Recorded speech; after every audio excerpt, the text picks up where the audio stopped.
사내 익명 게시판에 올라온 글은 불과 몇 분 만에 전 직원의 휴대폰 알림으로 번졌다. 김미정과 잠자리를 했던 사람, 솔직히 말해라. 짧은 문장이었지만 그 파장은 상상을 초월했다. 처음엔 장난처럼 보였다. 그러나 곧 댓글이 달리기 시작했다. 그게 사실이냐? 팀장이랑도 그렇다는 얘기 있던데. 누구랑 누구 차례였다는 소문 못 들었어. 익명 뒤에 숨어있던 직원들은 마치 기다렸다는 듯 서로의 이름을 적어내려갔다. 순식간에 몇 명의 이름이 도마 위에 올랐고 그들은 사무실에서 얼굴조차 들지 못했다. 점심시간 구내식당. 야, 너도 이름 올라왔더라.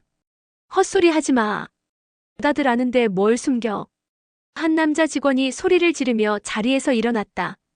다른 동료가 비웃듯 대꾸했고 곧 식당은 삽시간에 고성으로 가득 찼다.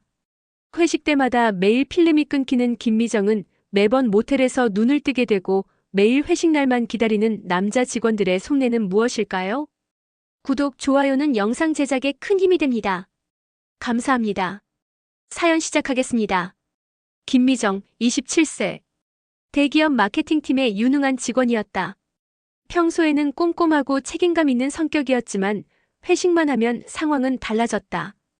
지난 수개월 동안 회식이 끝나고 눈을 뜰 때마다 그녀는 옆에 있는 남자, 동료들의 얼굴을 애써 기억하려 했지만 필름이 끊긴 탓에 항상 깜깜했다. 또인가? 손목시계를 보니 새벽 3시. 사무실 근처 모텔의 침대. 옆에는 이번 회식에서 처음 만난 남자 동료가 누워 있었다. 김미정은 몸을 일으키며 마음속으로 한숨을 내쉬었다. 술에 취한 건 사실이었지만 왜 자신이 이런 상황에 계속 놓이는지 도저히 이해할 수 없었다. 다음 날 출근길, 사무실은 이미 소문으로 들끓고 있었다. 남자 직원들 사이에서 이번 회식엔 누가 미정을 데려갈까 하는 이야기가 은밀히 오가고 있었고 김미정은 점점 회식 날만 되면 사내에서 눈치 없는 시선과 경쟁 구도를 느끼게 되었다. 그날 밤도 회식 자리에서 술잔이 오갔다. 동료들은 능숙하게 김미정을 끌어안으며 오늘은 내 차례야 같은 농담을 던졌다. 하지만 이번에는 달랐다. 술을 거의 마시지 않은 김미정은 그 상황을 처음으로 또렷하게 목격할 수 있었다. 이게 뭐야? 남자 동료들이 서로를 견제하며 미정을 차지하려고 눈치를 보는 장면, 몰래 메시지를 주고받는 장면, 웃으면서도 긴장한 모습까지. 모든 게 눈앞에서 펼쳐졌다. 충격과 분노가 그녀를 뒤덮었다. 자신이 단순히 즐거운 회식의 대상이 아니라 남자 직원들끼리 경쟁하는 도구로 취급되고 있다는 사실. 다음 날 사건은 걷잡을 수 없이 퍼졌다.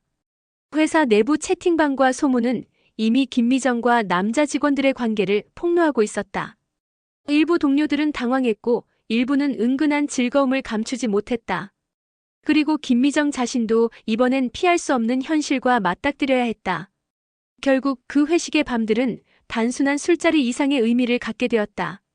김미정과 관계를 맺었던 남자 직원들은 사회적, 직업적, 개인적 파국을 맞았고 그녀 또한 마음 깊은 상처와 배신감을 안은 채 스스로를 돌아보게 되었다. 회식은 더 이상 단순한 사내 문화가 아니었다. 그것은 권력 욕망, 그리고 인간 본성의 그림자가 드리운 자리였다. 김미정은 이제 깨달았다. 술에 취하지 않았을 때야 비로소 자신이 처한 현실과 마주할 수 있다는 사실을. 김미정은 그날 밤 이후 회식 자리에서는 절대 술을 입에 대지 않았다. 하지만 술잔을 마주하지 않는다고 해서 위협에서 자유로워진 건 아니었다. 회사 내부에서는 이미 소문이 퍼졌고 남자 직원들 사이의 경쟁은 더욱 은밀하고 치열하게 진행되고 있었다. 출근 날 김미정은 사무실에 들어서자마자 눈치를 챘다. 은근한 시선, 웃음을 가장한 수군거림, 휴대폰 화면을 슬쩍 감추는 행동까지. 그녀는 깊은 숨을 내쉬며 마음을 다잡았다. 더 이상 피해자가 되지 않겠다고, 이번에는 상황을 똑바로 마주하겠다고 결심했다. 점심시간 김미정은 사내 채팅방과 동료들의 메시지를 조심스럽게 확인했다. 그리고 충격적인 진실을 목격했다. 오늘 밤 미정이 차례 아니야. 누가 먼저 데려가려나 회식 날짜만 기다려지네. 그녀는 손을 떨며 휴대폰을 내려놓았다. 그제야 깨달았다. 남자 직원들 사이에서 자신은 더 이상 한 명의 동료가 아닌 회식 날만 되면 경쟁의 대상이 되는 존재였다. 마음속 깊이 분노가 차올랐다. 저녁 회식이 시작되자 상황은 예상대로 흘러갔다. 남자 직원들은 평소보다 더욱 적극적으로 김미정을 향해 다가왔다. 하지만 이번에는 달랐다. 김미정은 술에 취하지 않았기에 눈빛과 행동 하나하나를 정확히 읽을 수 있었다. 동료들의 미묘한 견제, 은근한 제안, 심지어는 비웃음까지. 오늘은 그냥 가고 싶어요. 김미정의 말은 가볍게 흘려들려졌지만 그녀의 눈빛에는 단호함이 있었다. 남자 직원들은 순간 당황했지만 그 자리에서 벌어지는 긴장감은 오히려 고조되었다. 서로 자신을 내세우려는 경쟁이 격렬해졌고 회식장은 이전보다 더 어두운 분위기로 변했다.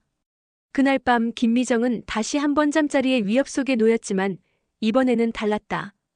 그녀는 스스로를 지켰고 누구도 쉽게 다가올 수 없었다. 그러나 사건은 이미 불씨를 남겼다. 회사 내부에는 누군가가 이 모든 상황을 알리고 있다는 소문이 퍼지기 시작했고 남자 직원들 사이에는 서로를 경계하는 긴장감이 자리 잡았다. 김미정은 침대에 누워 깊은 숨을 내쉬었다. 고요함 속에서 그녀는 깨달았다. 이제는 내가 움직여야 한다. 더 이상 아무도 나를 이용하지 못하게. 그러나 마음 한켠에는 두려움도 남아 있었다. 파국은 이미 시작되었고 그 끝은 예측할 수 없었다. 그녀의 선택과 행동이 회사 전체를 뒤흔들 결과를 낳을 것이라는 것을 직감하며 김미정은 어둠 속에서 조용히 결심했다. 회식의 밤은 끝났지만 진실과 그림자의 싸움은 이제 막 시작된 것이었다. 그 다음 주 또다시 회식 날이 다가왔다. 사무실 공기는 이상하게 무거웠다. 남자 직원들 사이에는 보이지 않는 긴장이 흘렀고 그 중심에는 늘 김미정이 있었다. 이번엔 내가 먼저 얘기할 거야. 내가 무슨 자격으로? 점심시간 휴게실 문틈으로 들려오는 남자 직원들의 대화는 이미 싸움에 가까웠다. 서로 김미정을 차지하려는 듯한 말투, 그리고 서슬 퍼런 눈빛. 김미정은 문 앞에서 잠시 멈춰 서며 손을 꼭 쥐었다. 이제는 숨지 않겠다고 마음먹은 순간이었다. 그날 저녁 회식 자리는 더욱 혼란스러웠다. 술잔이 오가며 분위기는 빠르게 고조되었고 남자 직원들은 은근한 농담을 가장한 공격을 주고받았다. 김대리, 오늘은 나랑 한잔 해야지. 아니, 이번엔 내 차례잖아. 웃음소리 속에서 김미정은 또렷하게 들었다. 그리고 이번엔 참지 않았다. 그녀는 술잔을 내려놓고 조용히 입을 열었다. 여러분, 제 얘기를 잠깐 들어주실래요? 순간 회식장이 조용해졌다. 김미정은 테이블 위를 하나하나 둘러보며 말했다. 그동안 제가 술에 취해서 기억하지 못했던 일들, 이제는 다 알게 됐습니다. 여러분이 저를 어떻게 이야기하는지도, 어떤 시선으로 기다리는지도. 남자 직원들의 표정이 굳었다. 일부는 황급히 고개를 숙였고 일부는 억지로 웃음을 지었다. 하지만 긴장감은 숨길 수 없었다.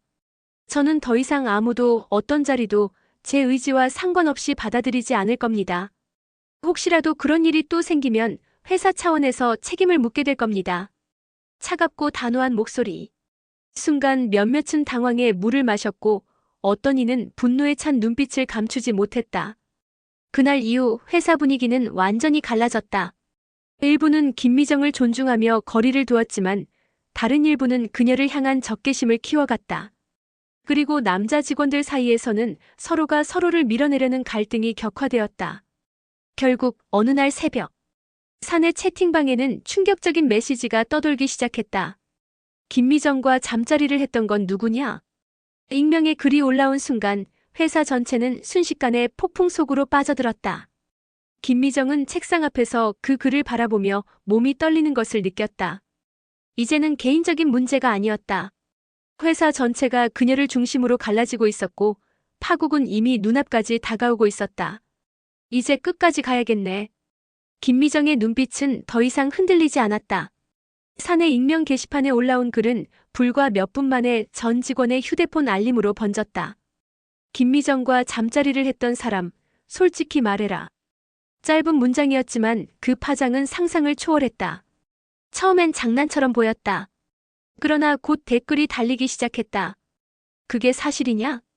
팀장이랑도 그렇다는 얘기 있던데. 누구랑 누구 차례였다는 소문 못 들었어? 익명 뒤에 숨어있던 직원들은 마치 기다렸다는 듯 서로의 이름을 적어내려갔다. 순식간에 몇 명의 이름이 도마 위에 올랐고 그들은 사무실에서 얼굴조차 들지 못했다. 점심시간 구내식당. 야, 너도 이름 올라왔더라. 헛소리 하지 마. 다들 아는데 뭘 숨겨. 한 남자 직원이 소리를 지르며 자리에서 일어났다. 다른 동료가 비웃듯 대꾸했고 곧 식당은 삽시간에 고성으로 가득 찼다. 밀치고 욕설이 오가자 주변 직원들이 허겁지겁 말렸지만 이미 늦었다. 서로를 향한 분노와 불신은 더 이상 감출 수 없었다. 그 광경을 지켜보던 김미정의 손은 차갑게 떨리고 있었다. 그녀는 이 모든 일이 자신으로부터 시작되었다는 사실을 누구보다 잘 알고 있었다. 하지만 동시에 이건 자신만의 잘못이 아님도 분명했다. 그날 저녁 인사팀에서 긴급회의가 소집되었다. 인사팀장은 굳은 얼굴로 말했다. 익명 게시판 사건, 이미 경영진까지 보고가 올라갔습니다. 해당 직원들 모두 소환조사 들어갑니다. 그리고 김미정 씨, 당신도. 회의실에 들어선 순간 사방에서 꽂히는 시선이 칼날처럼 느껴졌다. 동료들은 그녀를 피해 눈을 돌리거나 노골적으로 불편한 표정을 지었다. 김미정 씨, 정확히 말씀해 주셔야 합니다. 이런 소문이 사실입니까? 인사팀장의 질문은 차갑고 무거웠다. 김미정은 잠시 눈을 감았다. 수많은 기억들이 스쳐 지나갔다. 끊어진 필름, 옆에 누워있던 남자들, 그리고 술잔 너머의 웃음소리.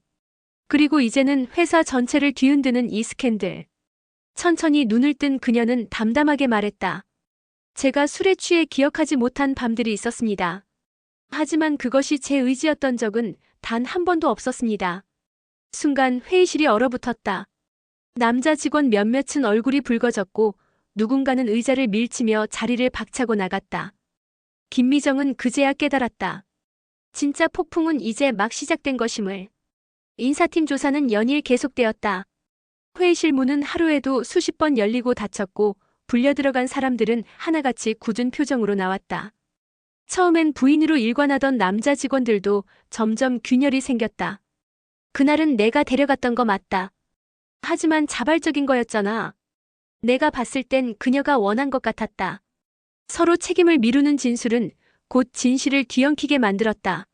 어떤 이는 김미정이 스스로 술을 즐겼다고 말했고 어떤 이는 동료들이 교묘히 분위기를 조작했다고 폭로했다.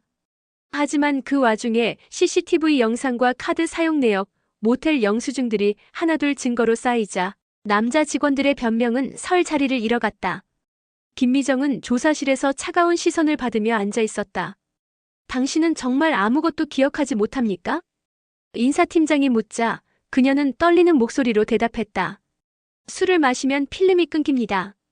그리고 눈을 뜨면 늘 옆에 누군가 있었어요. 그 말이 끝나자 회의실 안은 정적에 휩싸였다. 남자 직원 몇몇은 고개를 숙였고 누군가는 억지 웃음을 터뜨렸다. 하지만 곧 폭발은 회식장이 아닌 회사 내부에서 터졌다.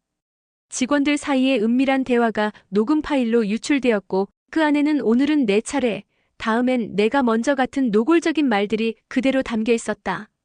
녹음은 곧 언론사의 손에 넘어갔고 기사 제목이 헤드라인에 올랐다. 대기업 회식 문화, 여성 직원 성적 대상화 의혹. 사회는 즉각 반응했다. 회사 이름은 포털 실시간 검색어 상위권에 오르고 시민단체와 언론의 취재 열풍이 몰아쳤다. 김미정은 회사 로비에서 수많은 카메라 플래시에 둘러싸였다. 김미정 씨, 소문이 사실입니까? 자발적인 관계였습니까? 강요였습니까? 질문이 빗발치자 그녀는 고개를 숙인 채 아무 말도 하지 못했다. 가슴 속에서는 분노와 수치심, 억울함과 무력감이 한꺼번에 치밀어 올랐다. 동료 남자 직원들은 이미 인사위원회에 회부되어 정직 해고, 법적 조치까지 검토되고 있었다. 누군가는 내 인생이 끝났다며 자리를 박차고 나갔고 또 다른 누군가는 가족에게 얼굴조차 들지 못한 채 술에 의지했다. 그리고 김미정은 조용히 생각했다. 이건 나만의 문제가 아니야. 회사 전체가 썩어 있었다. 그러나 동시에 그녀 스스로도 그 구조 속에서 무너지고 있었음을 느꼈다. 더 이상 회식, 더 이상 회사, 더 이상 동료라는 이름은 그녀에게 아무 의미도 없었다. 비극의 무대는 이제 막막이 올랐다. 그리고 그 끝에는 모두의 비참한 최후가 기다리고 있었다. 대기업 본사는 아수라장이었다. 언론은 매일같이 회사를 향해 마이크를 들이댔고 대주주는 긴급 기자회견을 열어 사과문을 발표했다. 그러나 이미 여론은 돌이킬 수 없었다. 여성 직원 성적 대상화, 대기업의 민낯, 술잔 뒤에 가려진 직장 문화, 피해자는 누구인가. 신문과 뉴스마다 김미정의 얼굴과 회사 로고가 나란히 박혔다. 남자 직원들의 운명은 하나같이 추락이었다. 팀장은 강제추행 혐의로 구속되었고 과장과 대리들은 징계해고 후 검찰 조사를 받았다.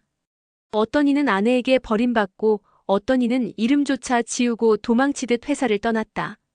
내가 왜 이렇게까지 된 거지? 술에 의지하던 한 직원은 끝내 소식을 끊어버렸고 또 다른 이는 재판정에서 고개를 숙인 채 아무 말도 하지 못했다. 김미정 역시 자유롭지 않았다. 피해자임에도 불구하고 세상은 그녀에게도 가혹했다. 처음부터 자발적인 거 아니었냐? 이름 얻으려고 그러는 거지. 댓글 속의 비난은 칼날처럼 날카로웠다. 길거리에서 낯선 이들이 그녀를 알아보고 수군거렸고 동네 카페마저도 불편한 시선으로 가득했다. 그녀는 회사 로비에서 마지막으로 출근증을 반납하며 속으로 중얼거렸다. 여긴 끝났구나. 시간은 흘러 회사는 대대적인 구조조정에 들어갔다. 사건은 여전히 기사로 회자되었고 기업의 신뢰는 바닥까지 떨어졌다. 김미정은 조용히 짐을 싸들고 회사를 떠났다. 비록 상처투성이었지만 이제 그녀는 더 이상 누구의 대상도 아니었다. 그러나 남겨진 마음의 흉터는 깊었다. 밤마다 꿈속에서 끊어진 필름 같은 장면들이 되살아났고 웃고 떠드는 동료들의 얼굴이 겹쳐 보였다. 어느 날 그녀는 혼잣말처럼 일기를 썼다. 나는 피해자이자 생존자다. 그러나 동시에 이 사회가 만든 구조 속에서 또 하나의 희생자일 뿐이다. 창밖으로 비가 내리고 있었다.